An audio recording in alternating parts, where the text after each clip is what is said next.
Hi, Sherry McClurkin. Have you been blamed, shamed, named, scapegoated, or estranged?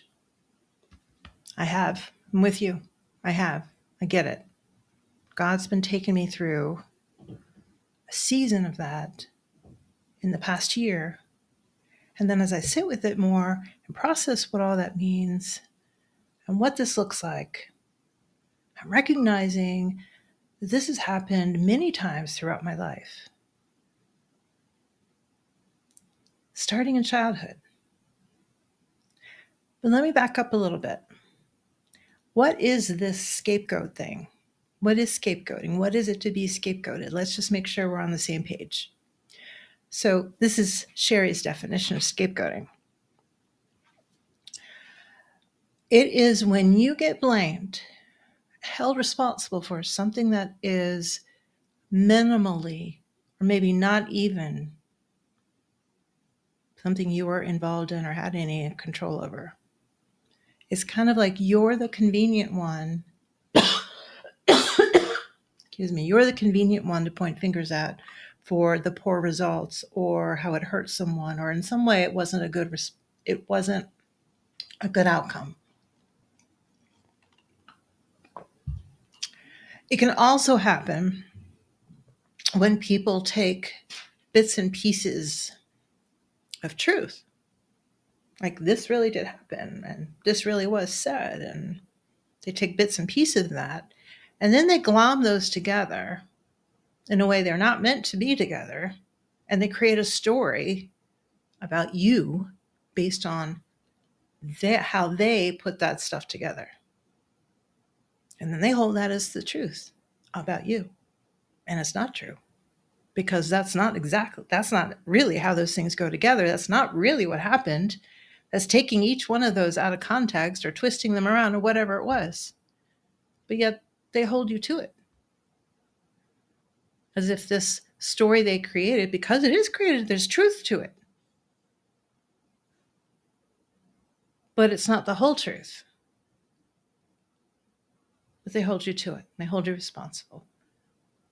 And again, it's always about a far less than positive outcome, or people were hurt, or whatever it is. The thing is, when it happens,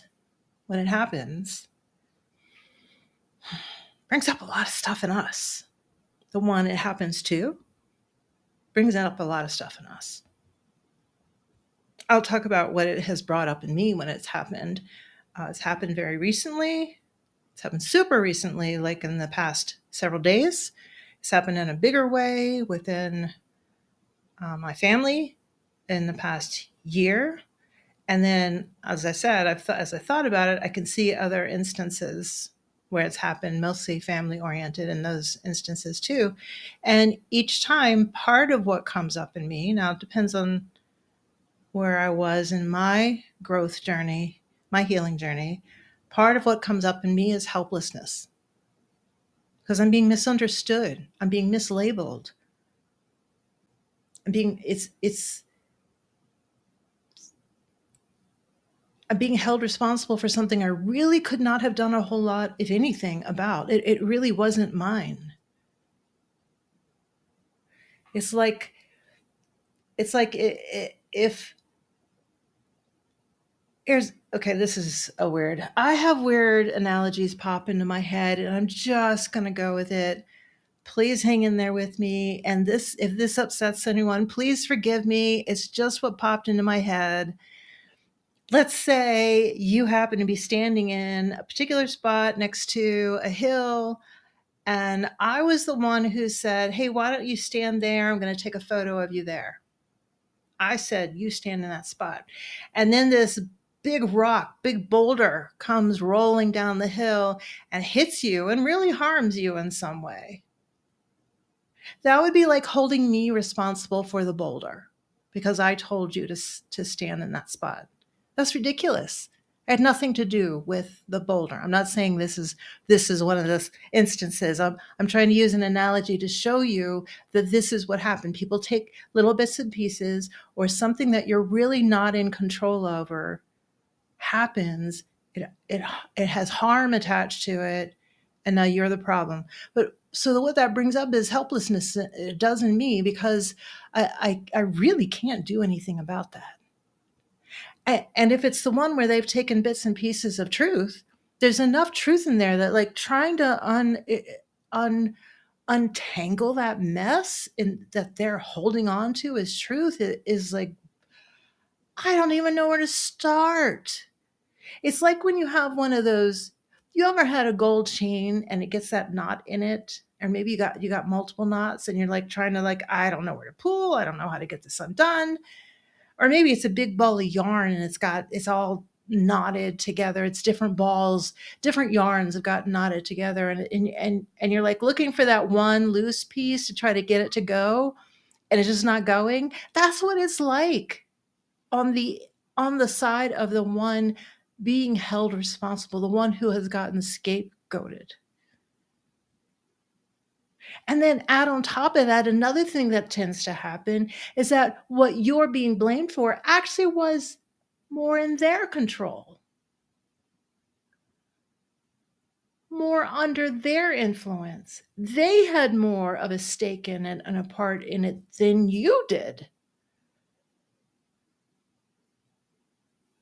So it's such a complex, it's a really complex thing to go through emotionally, relationally, what it does to how you think about yourself, how you react to similar situations that may come up later.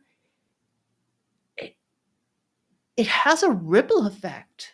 And the earlier in your life that it started, or your first one, the first time you were held responsible for something that you really had minimally, if no control over, the deeper that impact, the deeper that impact, and it follows you into adulthood. Mine followed me into adulthood. And this is why God is calling me to help you. It's true, I'm kind of figuring out some of it in my own life. At the same time, it's the same kind of work I've done for decades. For decades. It's just a little bit more focused. So I introduced to you my focus on those women who have been blamed, shamed, named, scapegoated, or estranged. And just I'll touch on estranged real quick as I finish this out. Estranged is a step that either party may make after, generally follows that there's been scapegoating. So it's something you can do as the one that was blamed for things that aren't in your control, as the one who is the scapegoat. It's something that the other side can do too. But either way, it's an estrangement between two or more people. And this can happen, scapegoating too. I've got to mention this. Scapegoating, estrangement, this can happen in families, in friend groups, in churches, in any close community. And so that's another area it attacks. It attacks your sense of belonging, your sense of people wanting you to be part of what they're doing, your sense of what parts of you are acceptable and allowed and what parts aren't. It is really, really, really important to do our inner work. And the one thing I do not focus on is the why. Why did they do that? Why is this happening to me? Because that takes away our power.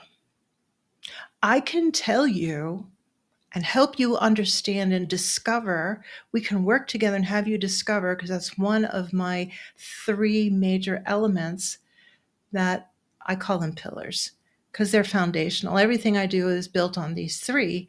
One is discovery, Let's discover what's going on, why it has impacted you this way, what else has it done, where else is this showing up for you, because it changes us.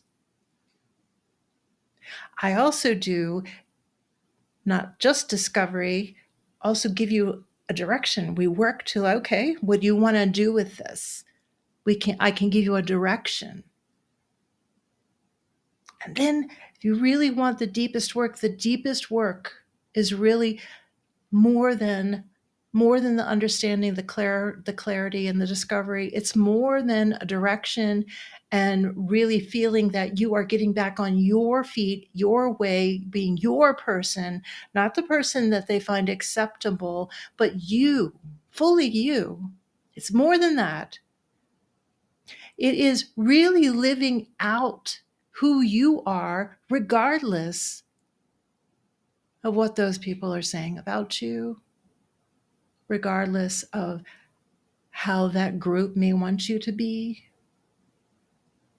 and having the strength and courage, having the groundedness in Christ, that stuff can't shake you anymore.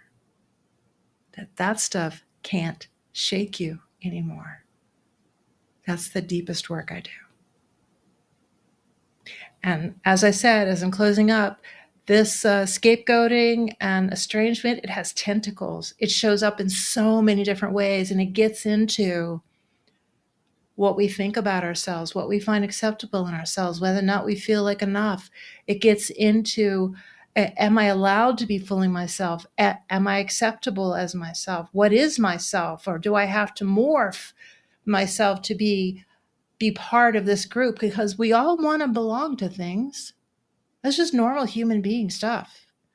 We all want to belong. We all want to be accepted. We all want to be loved for who we truly are. At the same time, if you've been getting the message that, no, who you truly are doesn't work for us,